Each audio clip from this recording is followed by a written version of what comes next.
Well, John, first of all, how are things looking on the injury front? Just bring us up to speed after the other night. Yeah, obviously we've had Callum and Danny both been scanned. Mario was scanned as well. Joe Costello was also scanned, so it was busy at the hospital yesterday. But I think all four have come back not as bad as what we first expected. I'm not sure if they'll be available for the weekend. Well, Mario will be available, so his scan results came back clear, which is brilliant. And the other three, we'll just have to wait and see on that.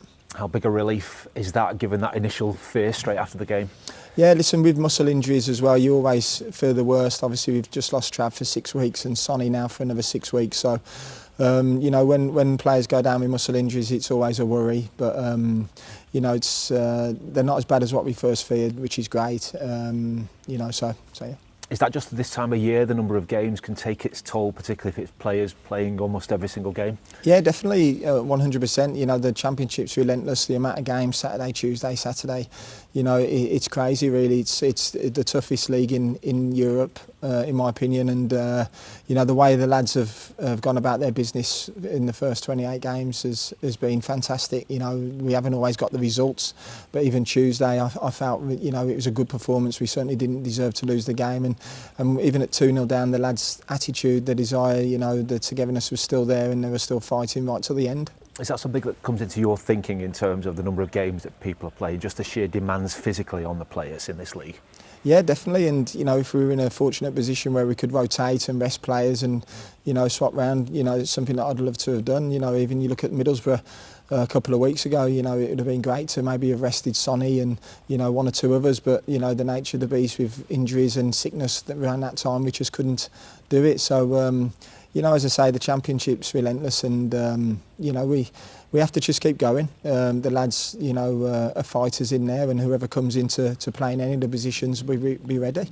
With the muscle injuries as well, do you have to be a little bit cautious about when players come back? And I put those that came off the other night and maybe Trav in that category as well. Yeah, 100%. Of course you do. No one wants to re-injure a muscle injury. So even with Trav, he's been out for 5 or 6 weeks, and he hasn't had a full week's training yet with the group. He'll be desperate to start on Saturday. I know he will, but we've also got to look at him and protect him, and give him the right minutes. Be advised from the medical department as well to make sure that we get the best out of him from now to the end of the season. How much have we missed his presence on the pitch? I think on the pitch we've certainly missed his leadership. Of course we have. I think we've had one win in 6 possibly when he hasn't played the games. But I think performances have also been very good.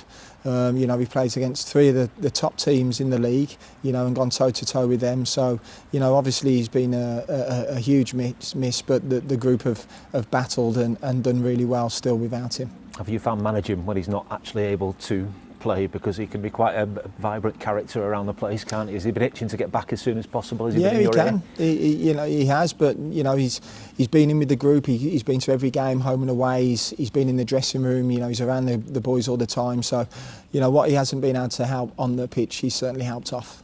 How frustrating was the other night? Because I think performance-wise, it felt like something that deserved much more than we got, and it's probably been the case with a few games of late. When you're not getting your rewards, sort of how do you keep the spirits up? How do you keep everybody going? I think you've just got to watch the game back, and you've got to show the boys all the good stuff that they've done. We've had 5 or 6 great opportunities to score the other night. Coventry's first attack was on 40 minutes, and the most disappointing thing for me is obviously the sloppiness of the 2 goals that we conceded. Again, that can come to levels of concentration, a little bit of tiredness possibly, but it's to keep the group going is easy when you're playing and you're competitive like we have been. When Oxford, I felt we let ourselves down a little bit that day. Coventry away, we let ourselves down as well. But apart from that, there hasn't been too many games where we come off and think we didn't deserve something out of the game. So, over the course of 46 games, you usually end up where you deserve to. And our performances up to now overall have been very consistent. With the group of players on Tuesday, we could have easily gone under and felt sorry for ourselves. We had a lot of injuries, Ainsley going down just before kick-off, but the lads didn't, and I was very proud of the effort. In the final third, just that missing piece, there was a lot of good work up to that point. How impressive was Makhtar's and Pape's overall performance the other night? I think it was his best game for the club. I thought he was excellent. He's getting fitter and stronger. He's understanding his role more as well, and I think he's just getting used to the Championship.